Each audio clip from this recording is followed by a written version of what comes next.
All right, happy Monday. Happy Monday, everyone. How's your Monday going? So, I feel like these weeks are flying by. I feel like I make a journey reflections video and then I blink twice and it's Monday again. I don't know how you all are doing. If you feel like time is flying as well, hello. Welcome. So I don't know if you all feel like time is flying like I do, but it is to me, and it's almost December.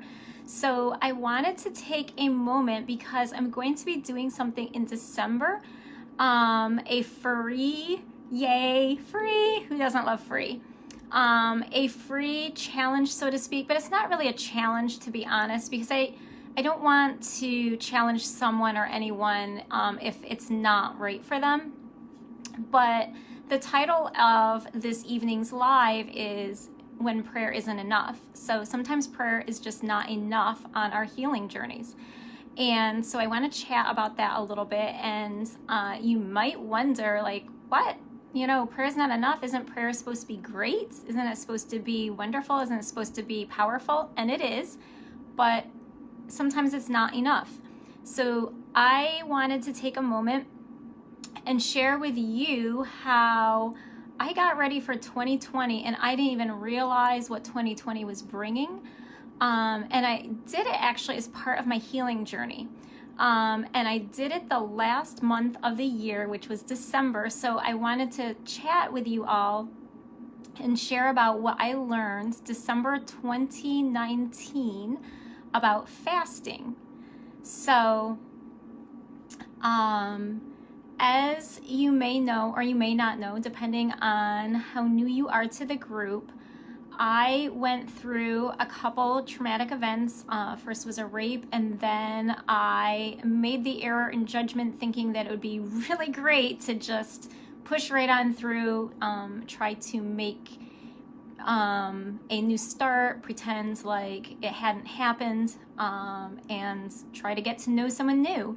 It did not work for a lot of different reasons, but I can only point for myself. I was not in a good place emotionally, or spiritually, or physically even, to start a new relationship or try to even get to know anyone. I had no business even saying hello to a man for the point of, anything romantic, beyond friendship at that point in my life. But anyway, I went through several years, 3 years of really working through, first in denial, and just not even talking about it, to, eventually finding some resources that would help me and just going through this journey.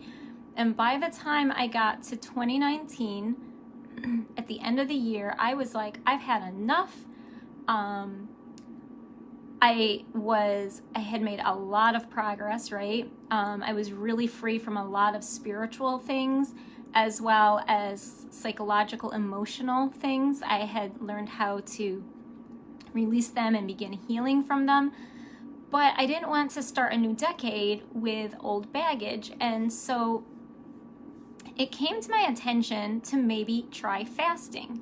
So I did just that.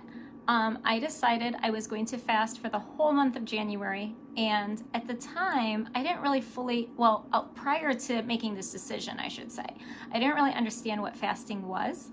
I grew up, I didn't know anything about it, and then when I finally moved to Brooklyn and began attending this one Christian church, I heard people referring to it and how they would start fasting in January for like a new year and success and everything.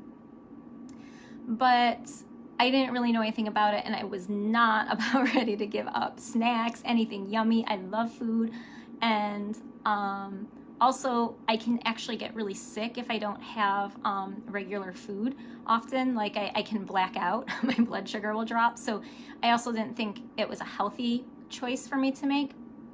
But I did learn a little bit more about fasting on my healing journey when I was just researching different ways to heal spiritually, because there was also a broken part of me on a spiritual level.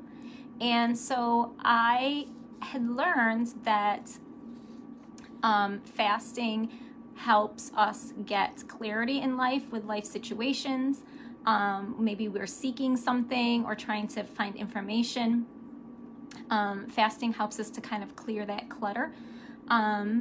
And also it helps us to get to know more about God, which is important if you're on a healing journey, to know more about the person who made you and what he thinks about you, versus like a lot of the toxic thoughts that we have in our brains and thoughts that we've stored either because we've created them or other people have put them into our minds by their abusive words or behaviors to us. Also, it does help us spiritually with spiritual breakthroughs. And the last thing is it basically will lead to you being able to transform your life on multiple levels. So I was like, I am not going to start a new decade with the same old.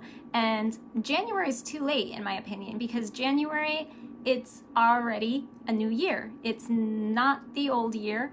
If I want to have a new year and transformation, I want to go into a new year strong. I want to go into a new year like completely breaking off anything remaining left in my life that doesn't belong there, whether they're relationships, whether they're, still like some toxic ideas that I had about myself or my body. I just wanted that, any leftover unforgiveness. I just wanted to be free from all of it. And January to me was too late. Why start in a new year? I don't want to start the new year with old baggage. I want to leave that behind. So I decided in December 2019 to do this month-long fast. And I didn't do anything major. All I did was fast the thing that I love most. Maybe not the thing I love most. One of the things I love most, lattes. I just gave up my coffee. And what I didn't realize was what 2020 was bringing. And I didn't understand, because I'm not a fortune teller. Who is, right? I didn't understand that I was going to need unbelievable clarity, unbelievable strength, and unbelievable new understandings of God to get through 2020 without having, a complete and total meltdown, freak out. And so I do credit my 2019 fast in December with preparing me for things that I couldn't even have imagined. I was just trying to get ready to have a fabulous new decade. And so I won't say that I didn't have panic moments where I was like, what is going on? But for the most part, I was able to navigate, like I said, with some freak out moments, with some really like, am I ever going to see people I love again? And different things. There were some moments, right? I was on my couch going, what in the world is going on? But for the most part, I do credit my 2019 fast with helping me to get ready for the drama that ensued in the new decade. And so I did this again last December 2020, and this has been also a really wild year for me, and I've had to make choices and decisions that I did not want to make. But anyway, that is that. I'm going to leave that there for right now. But I will say that I do also credit having prepared in December of 2020 for 2021. I had found that did help me through this year again. So I want to share this with you guys because I don't know where all of you are in your healing journey. I don't know what transformations you're seeking. I don't know what clarity you're looking for. I don't know what spiritual breakthroughs you're looking for. I don't know what it is that you want to know more about God, but I can tell you that if you want to have these things going into 2022, it might be a good idea to consider doing a type of fast. And now there's many different types of fasts, and if you're interested, I can absolutely send you some information. I sent it out to my email list a couple days ago, so I can share with you some information about different types of fasts. because there are many different ones, different ways of doing it. And also, I want to share with you this. If you do decide that you're going to fast, even if you don't decide to do it in December, but you decide, I know a lot of people, like I said, who are Christian do fasting in January. You want to do it in January or any other time of the year. If you are someone who's interested in it or is planning on doing a fast, there are a couple things that you want to make sure that you have in place before beginning the fast. Otherwise, it could go a little bit not the way you want. You won't get the results that you're seeking. So the first reason is, like I said at the beginning, prayer is not enough. So it says in Matthew 17:21 that, and I'm going to paraphrase it, I'm not going to give you the whole thing, but that we're not struggling against flesh and blood. We're not really struggling against the person, that our battle is a spiritual battle. It's unseen. So maybe there's something in that person's heart. Maybe that person has like an anger issue, so it's not even a personal thing that we have with them or they have with us. They may think it is, we may think it is, but really what they have is on a spiritual level an anger problem or whatever type of problem it happens to be. But what I'm saying is that there's more to our interactions with people than meet the eye. And this can even be a positive thing, because sometimes we look at people and they're really hopeful and they're really joyful, right? And we know that they're going through the worst time in their life. And you wonder, how is this, right? That's because they have like that help from God. There's like this unseen force that's working in them and helping them to have that joy or that peace, even though they're going through, the worst time of their life. So as I'm talking, I'm knocking my camera down. Hold on, give me a minute. 1 second. All right, here. Things are precariously balanced. I have this whole tripod set up. It's kind of balanced on things. Okay, there we go. All right, we're back in business. But when it comes to things that are like very hard to break free from, so maybe you notice that you have some sort of like insecurity issue or some sort of anger issue yourself, or some kind of anxiety issue where you're ruminating about the same thoughts over and over again.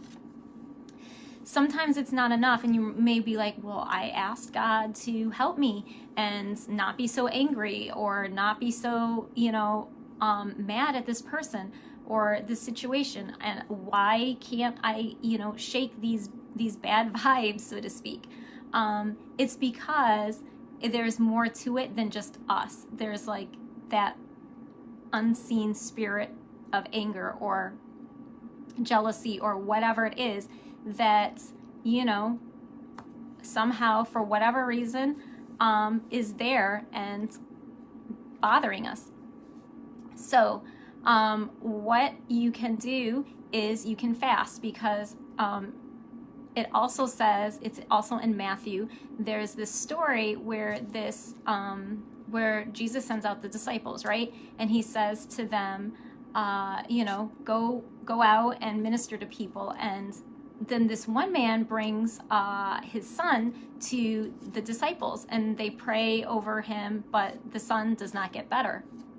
So the man brings his son to Jesus, and he's like, hey, I brought my son, he's sick, he's got this issue, he's not getting better, your disciples prayed for him, what's up? Okay, maybe he didn't say what's up, but whatever. And Jesus was like, well, this is something that's stronger than just prayer. It takes prayer and fasting, which actually indicates to me that Jesus fasted. Now, obviously, there's that, if you are familiar with the Bible, you would know that, or you would most likely know that, there's the famous story where he was in the wilderness for 40 days fasting. But throughout his whole ministry, right, he helped and he healed people who had all sorts of different problems. And different ailments that came his way, including this boy who it took prayer and fasting. So we can also just conclude, or at least I conclude, that that means that somewhat more than just that 40-day time, Jesus fasted in order for him to have that power to heal the child. So if Jesus needed power and he was the Son of God to heal people, then what does that say about what we need, right? If he needed it, we also need it, because we're just humans. We are, we're not God. So that is what I would say, that it is something that, we need to do sometimes, because prayer just won't cut it. The other thing is motives. Check your heart for anything that you might be doing for manipulation. So if you're planning on fasting to try to get a person to give you a certain result, maybe someone hurt you and you want an apology, and so you are fasting to get an apology from the person, that's manipulation. It's not about the other person, all right? It's about you. And so to do a fast to try to make someone or change their behavior towards you, it's not going to work. And it could hurt you, because you're doing it for the wrong reasons. And when we do things for the wrong reasons in life, they tend to backfire, right? The other thing is you want to, like I was kind of talking about it before, not just in terms of manipulation, but you want to prepare your heart, and you want to see, especially if you have unforgiveness against someone, because when you are fasting, you do also pray, but there are places that say if we are not forgiving of someone, if we are holding a grudge against someone, God does not hear our prayers. So if we're fasting, obviously we want God to hear our prayers. We want him to hear, I need clarity. I need to know what to do in X, Y, or Z situation, or I need to, just be able to get rid of this anger. I need to get rid of this shame that I'm carrying, whatever it is that you're looking to release and move on from. If you are asking him for these things, but in your heart, you're holding unforgiveness or anything really negative towards other people, it's not, again, going to help you. You're not really going to get any results, because you're not going to be heard. He forgives us, so he does expect us to forgive others. It is that way. Another suggestion, this is not necessarily something you would have to do, but another suggestion that I would make is giving to the poor. We should take care of the poor all the time, because, it's hard out there, right? Having a job even, right? It's hard sometimes making that rent, or buying and providing for our families. So other people are struggling too. We're not the only ones who struggle. And so there is in Isaiah 58 verses 4 through 11, there's a whole lot of promises that God makes us if we help people who are struggling, if we help the poor. We get favor like the morning sun every day. It's like a new day. We get favor, like imagine what it feels like, right? Think about what it feels like to see the sun rise. You get favor like that in your life. Your wounds are quickly healed. So again, it's that breakthrough, that healing that you might be looking for in your life from a wound, from trauma, so like that peace, right? So these wounds are healed quickly when we help other people. He promises protection. He promises answered prayer. He promises to satisfy us with good things. He promises to keep us strong, and there's a whole bunch more. I just listed a few, but there are a whole lot of promises that of things that he promises to do for us if we help others. So the third thing is it's not easy, right? Giving up something.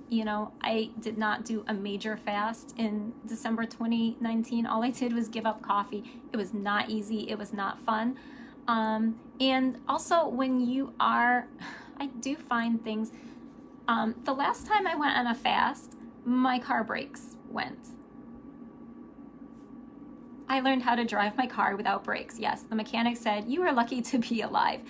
I do find that when I am on a fast, things just kind of go wrong everywhere. It's usually the time when, if I'm going to get into a fight with someone, or if I'm going to have someone say something offensive to me, it's usually the time when someone says something really rude, really offensive, really makes me want to just go back and forth with them and just, kind of spar with the tongue, just curse them out, whatever it is. I'll be honest, it's hard. I feel like that is the time when things kind of really go wild, and it is because the Bible does say the enemy comes to steal, to kill, and destroy. So if we're trying to have abundant blessings, if we're trying to be set free, if we're trying to be healed, if we're trying to be healthy, if we're trying to have good relationships, if we're trying to know what to do, learn more things, other sides of the spiritual battle, the dark sides, so to speak, they're not going to want those good things for you. So I have found that when I do fast, things tend to get a little wild. And so I would say my best tip is my best tip is make sure you do not have unforgiveness against anyone. If nothing else, that would be my number one tip. But my second tip is take care of yourself. During those times, give yourself a little extra self-love. Take yourself to the spa, get a pedicure, manicure, a massage, whatever. Do pamper yourself a little bit. You don't have to go crazy, but do really practice self-care, because it can be really hard. Like I said, I had my brakes go on my car recently. It was in the middle of a fast. And that's when my life goes wild. And it also says in Matthew 6:17, I don't remember these verses off the top of my head, so I have them written down right here. It says, wash your head, wash your face. So fasting isn't obvious. We're not supposed to go around, looking like, woe is me, I've given up, in my case, coffee that one time, or whatever it is. So these are my tips. I am more than happy to share with you my tips. I have a little PDF I created, so if you would like them, or you'd like more information, let me know and I will email it to you. Also, if anyone is interested, and they decide that in December, which is only 2 days away, 1 day away, actually now, just tomorrow's the last day of November. If any of you decide that you do want to try fasting during December, I am going to be doing on Zoom. I thought that a Zoom would be best because that way it can be private, versus on social media it's not private. From 7:30 to 8, I will be available to pray with you. So that is coming up. That's the free part. I am happy to meet with you on Zoom every Tuesday in December from 7:30 to 8 to just pray and encourage with you and encourage you,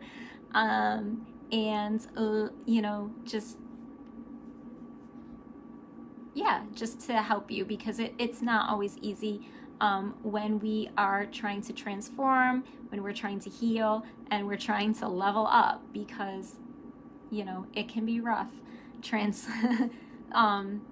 transforming into new levels of us. So that will be every Tuesday again from 7:30 to 8. It will be on Zoom. It's not going to be on Facebook Live. I do want to keep it private in case anyone does not feel comfortable meeting on social media. So if you're interested, You can email me and ask me for the Zoom meeting link. I think I'm also going to post it in the comments below so that you'll be able to access easily that Zoom link and just go straight there.